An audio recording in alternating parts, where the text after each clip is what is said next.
Good morning po. Magandang umaga po sa ating lahat at welcome sa ating ugnayan kay Senator Win Gatchalian. Isa po itong espesyal na pagkakataon upang ating i-celebrate ang mga batas para sa edukasyon na isinulong ni Senator Win higit sa lahat sa tulong ninyo. At upang mapakinggan din po mula sa inyo ang iba pang issues sa sektor ng edukasyon na siya namang magiging focus ni Senator Win sa kanyang susunod na 6 na taon kung siya po ay bibigyan pa ng tiwala at trust and confidence ng ating mga kababayan. Nais po namin i-acknowledge ang mga participants sa ugnayang ito. Una sa lahat, nais po namin i-acknowledge ang mga representatives, officers, and members ng Coordinating Council of Private Educational Associations of the Philippines o COCOPEA sa pangunguna po ni Dr. Anthony Jose Tamayo na Presidente or Chairperson at ni Attorney Joseph Noel Estrada, Managing Director. Gusto rin po namin i-acknowledge si Dr. Lourdes Almeida Sese, ang Presidente ng PAPSCO or Philippine Association of Private Schools, Colleges, and Universities. Nais din po namin bigyan ng acknowledgement ang mga miyembro, opisyales at Board of Trustees ng Philippine Association of Colleges and Universities of PACU sa pangunguna po ni President Anthony Tamayo at ni Dr. Caroline Marian Enriquez na Vice President for NCR. Gusto rin po namin i-acknowledge si Judge Benjamin Turgano ng Association of Christian Schools, Colleges, and Universities, si Sister Maria Marisa R. Viri, RVM, ang Presidente ng Catholic Educational Association of the Philippines, o CEA, si Dr. Belen L. Tangco, na represented by Dr. Petronila Garcia ng Catholic Teachers Guild of the Philippines, si Professor Claudine Blair Akyatan ng CCF Life Academy, ang mga miyembro at opisyalis po ng Teach for the Philippines sa pangunguna ni Miss Elizabeth Ederzabel de Ayala at iba pong kalahok sa programang ito. Kami po ay nagpapasalamat sa inyong pagdalo at naway maging fruitful po itong discussion natin ngayon upang mas mapatibay pa yung education agenda ni Senator Win sa susunod na 6 na taon. Ngayon naman upang mas makilala pa natin ang ating senador ng edukasyon, panoorin po natin ito.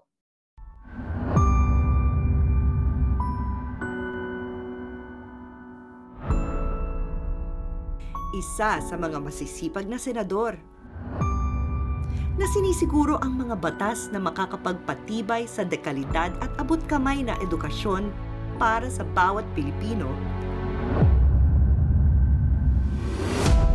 Si Senator Win Gatchalian. Nakapagtapos si Win ng Finance and Operations Management sa Boston University.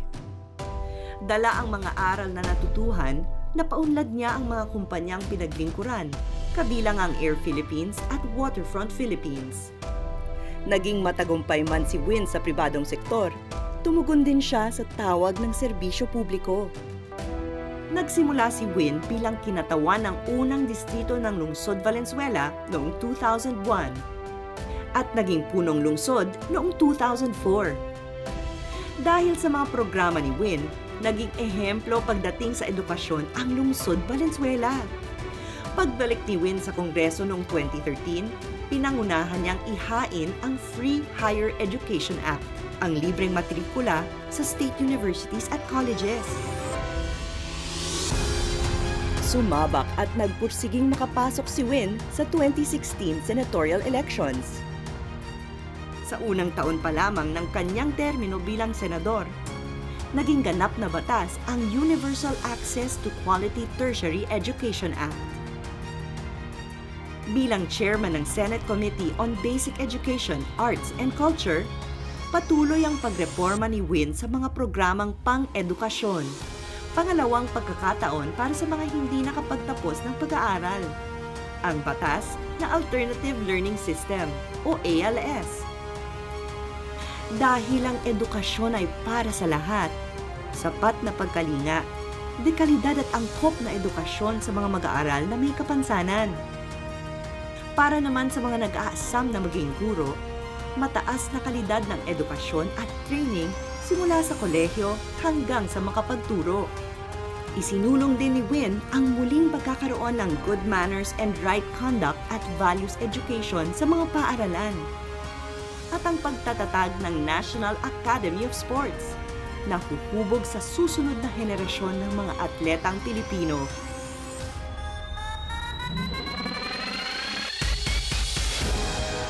Patuloy namang isusulong ni Win ang kanyang mga panukala at advokasiyang pang-edukasyon, dekalidad ng mga pampublikong paaralan, dagdag na sahod at benepisyo para sa mga guro, at ang digital transformation ng sektor ng edukasyon. Para sa kanyang malawak na track record bilang lingkod bayan, napili siyang 69th Lee Kuan Yew Exchange Fellow noong 2019. Isa si Win sa 4 na Pilipinong nakatanggap ng natatanging pagkilalang ito mula sa Singapore. Bawat pangarap, kayang-kaya nating matupad. Sa pangunguna ni Senator Win Gatchalian.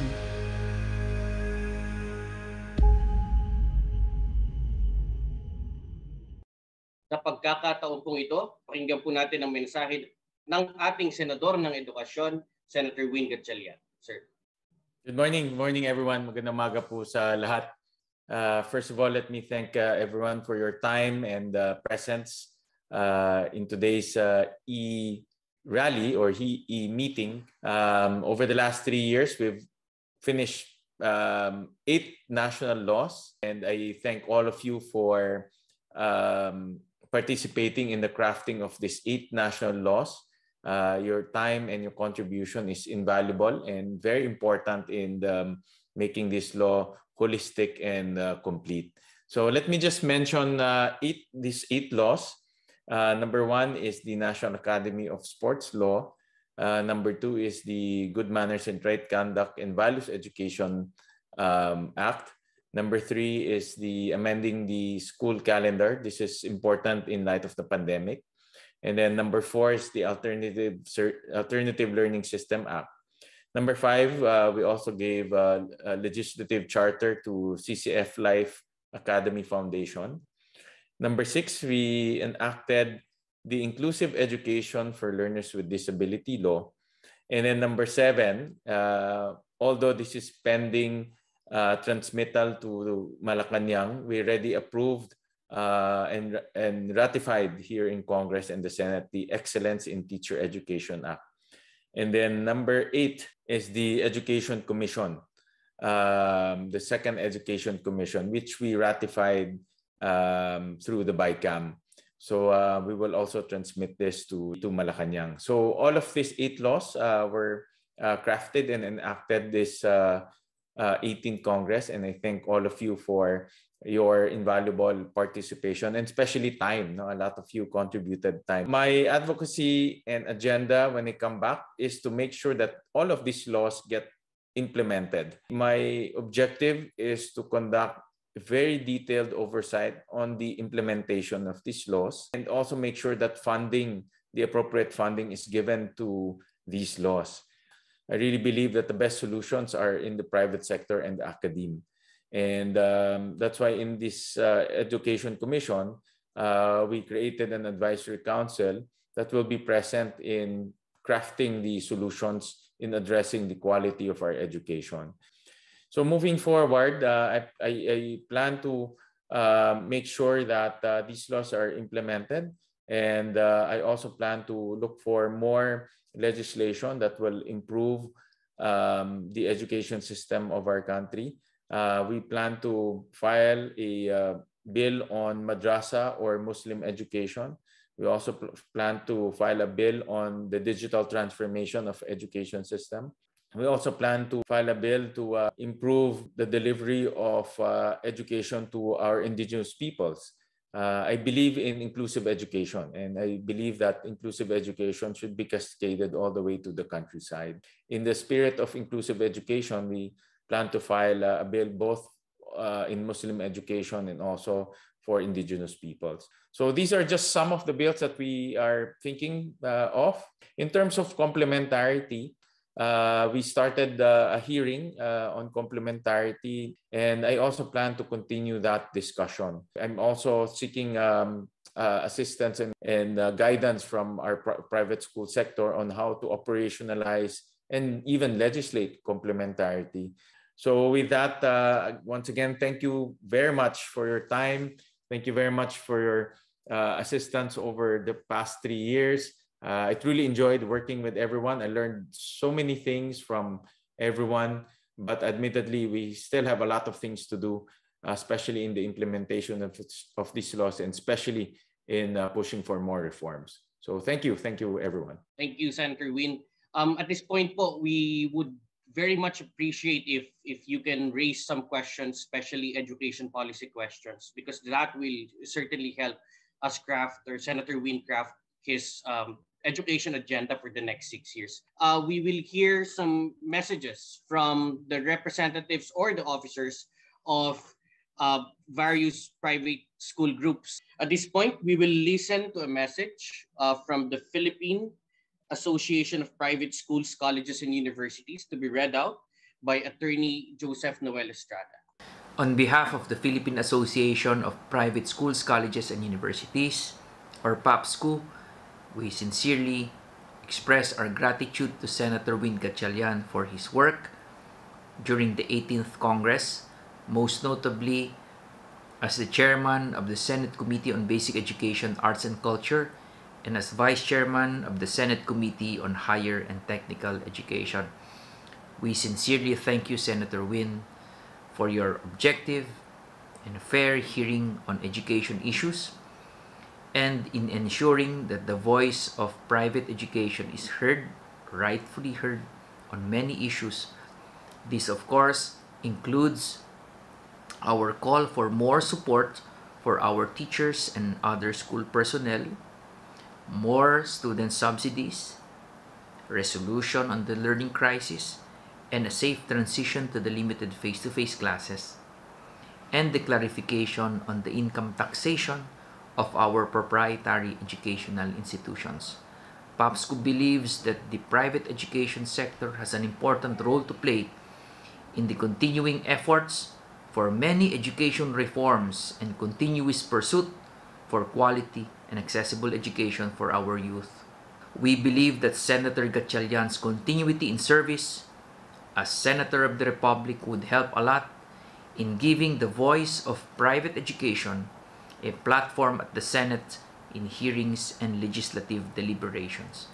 We await the continuation of Senator Gatchalian's agenda on complementarity in his next term as Senator, as we also continue to hope for the fruition of meaningful support to private education, which include a portable education voucher for students to empower their choice of schools, a more equitable distribution of student subsidies, including the fair implementation of the Tertiary Education Subsidy, or TES, and more access to government, economic, and policy support to our private educational institutions. In view of this, on behalf of the Philippine Association of Private Schools, Colleges, and Universities, and our member educational institutions all over the country, we manifest our collective support and endorsement of Senator Gatchalian's Senate bid. We continue to hope that Senator Win will be committed and loyal to our education, advocacies, and aspirations, and pursue his legislative agenda with the same objectivity, passion, and more importantly, independence from politics and popular opinion, driven only by what is fair and just for all education stakeholders. Mabuhay po kayo, Senator Win, and may God bless your candidacy. Maraming salamat po. Senator Win, for your response, sir. Thank you to Attorney Estrada for that endorsement, and thank you very much for recognizing our hard work as well as our objectivity and fairness on many matters. Admittedly, Attorney Estrada and I has had lively discussions on many things, and the discussions end up in an agreement or sometimes on non-agreement. But that's how discussions and debate works. What's important is we plant that seed of opinion in that discussion. It's important to hear your voices. It's important to hear your opinions because you are the people on the ground. You are the people who talk to your students, talk to your parents, talk to the local government units, You know the situation of the families. You know the situation of our teachers. I appreciate the time and effort that you're given us. Thank you, Attorney Estrada. Thank you to your group, and I enjoyed working with you, and I'm looking forward to working with you in the future. I know that we have a lot of things to do pa, but we need to rev it up, no, so that we can catch up the pre-pandemic situation, no, because we're still reeling from the pandemic. But hopefully, with everyone's contribution, we can surpass the pre-pandemic situation. Thank you. Thank you, Attorney. I wouldn't also want to miss this opportunity to thank you, especially on behalf of not only of PAPSCO but Cocopea, for giving us always that space, not only at the Senate, but I think for every opportunity that there's a policy consideration, you invite us, not only me. So maraming salamat doon, and of course sa inyong team, sa inyong staff, kila Attorney Kat, kila Alex, not only in policy deliberations, but actually pati sa mga momentous events and occasions namin sa Cocopea. Thank you for always being there. Also, thank you for the two bills that I think they will become a law very soon, and you have shared with us, and you allowed us to participate in crafting it. So I'm referring to the EDCOM bill, the EDCOM 2, and the TEC. So sana po ay ito talaga ay matuloy as part of our continuation and education reforms. So we're hoping for the best, Senator. I cannot imagine going back from scratch, no, sa legislative agenda on education. So you really helped a lot in crafting those legislation to improve education, not only for the private sector but for the entire Philippine education system. So maraming salamat po, Senator. Thank you, Attorney. Thank you. Sa pagkakataon pong ito, before we proceed to the photo opportunity with Senator Win, baka po meron pang gustong magbigay ng pahayag or questions para kay Senator Win. This is your opportunity po. Well, in that case, bukas naman po ang aming opisina. Meron po kaming emails, and we are very much appreciative of all the questions that you'll be sending us, and these questions will certainly help us craft the agenda of Senator Win for the next 6 years. At this point, maybe yes, the yes, others sir. might have suggestions or Yes, comments on how to craft my next legislative agenda. I have a 10-point legislative agenda on education, one of which is the oversight, the conduct of oversight, because it's important also that all of the laws that we mentioned are implemented properly and funded. I know that the battleground is in the implementation and especially in the crafting of the implementing rules. So I plan to become very active, no, in the oversight function of the Senate. One of the things that I want to conduct is the oversight on K-12. Unfortunately, itong 18th Congress, we did not conduct an oversight of K-12. We plan to conduct that this coming new Congress. And we have a lot of things to talk about there. No? The curriculum, the employability of our graduates, complementarity issues as well. I conducted a survey on how our constituents view K-12, and unfortunately, majority has negative views on K-12. In fact, majority does not want K-12, no, because the added 2 years became a burden to our people. But I don't plan to stop K-12. In fact, what we need to do is to make it effective by reforming it, by implementing some of the unimplemented provision. I truly believe that K-12 is still a very important piece of legislation to help our graduates be employed and to go into college eventually if they want to. No, so it's a very important law that aligns us with global standards also. Of course, I need the support of our private schools to look at some of the aspects that we need to reform in K-12. Again, the assistance and time of our private school sector to help me in that oversight agenda. Ma'am Garcia. Unang-una, nais ko lang pong batiin na magandang araw ang ating minamahal na senador na si Win Gatchalian, na nanggaling siya sa Valenzuela. Natutuwa ako at siya ay isang naging mabuting senador at marami siyang nagawang maganda sa ating bansa.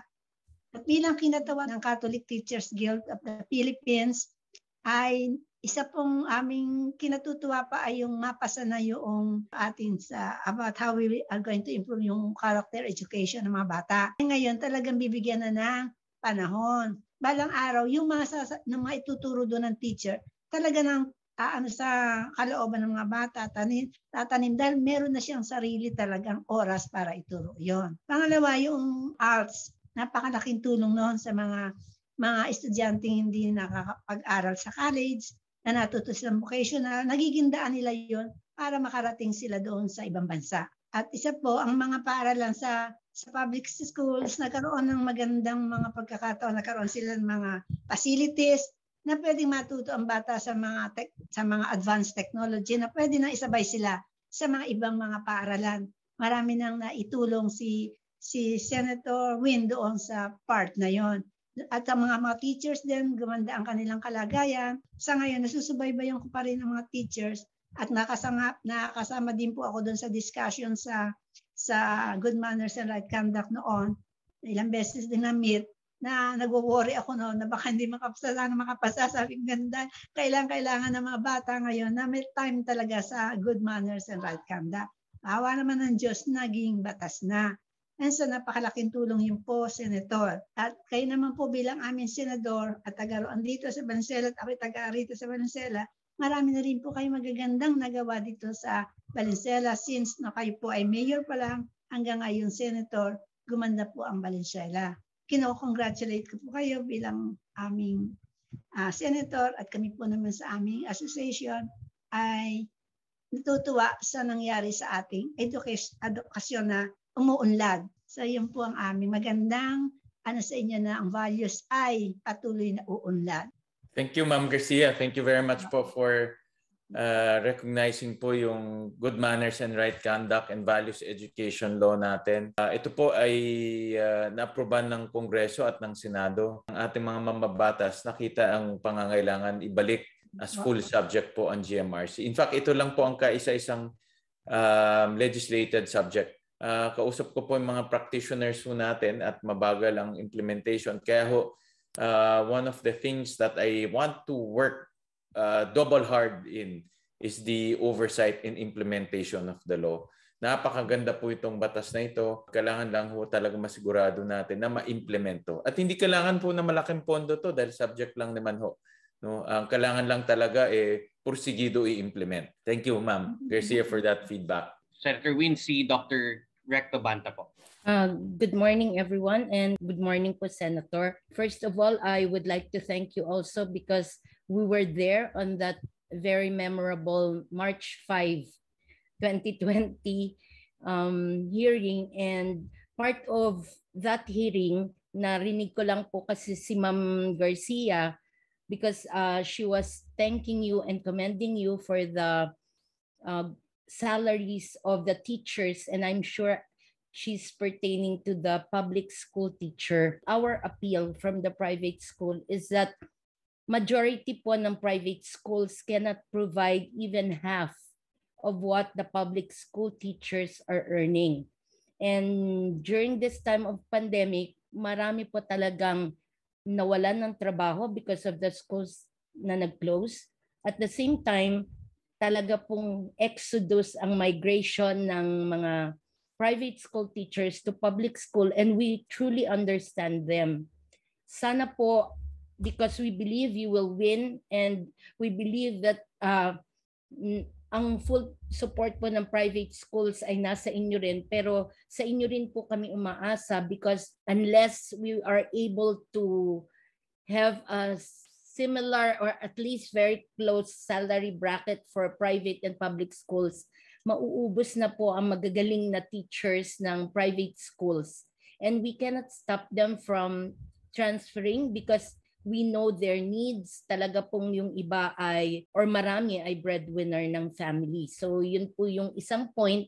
And another point po is since you are part of yung sa tertiary education subsidy na na-expand nga po sa private schools, we were already informed na CHED might not be able to get scholars for school year 2022-2023 for TES. Sana po magawan din ang paraan kasi para po sa mga schools na nandito sa provinces. Talaga pong malaking tulong sa mga estudyante namin na sila ay may nakukuhang subsidy because that is the only way they can continue their tertiary education. Thank you so much for always listening to us. Thank you, Dr. Catherine. Maraming salamat for that feedback. Like I said earlier, mas kabisado niyo sa amin yung on the ground eh.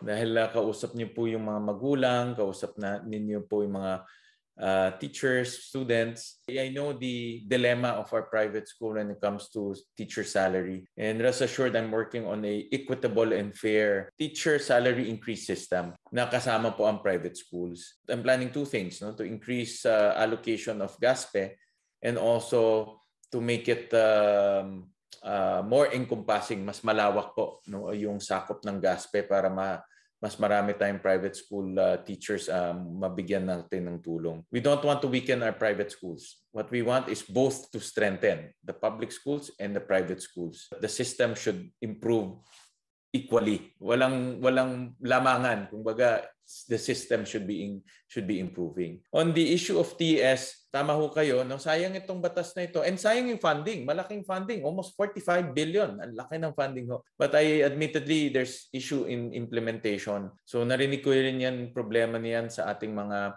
provincial private schools that I want to address through oversight. Thank you very much po, Senator. Thank you, Doctor. Thank you.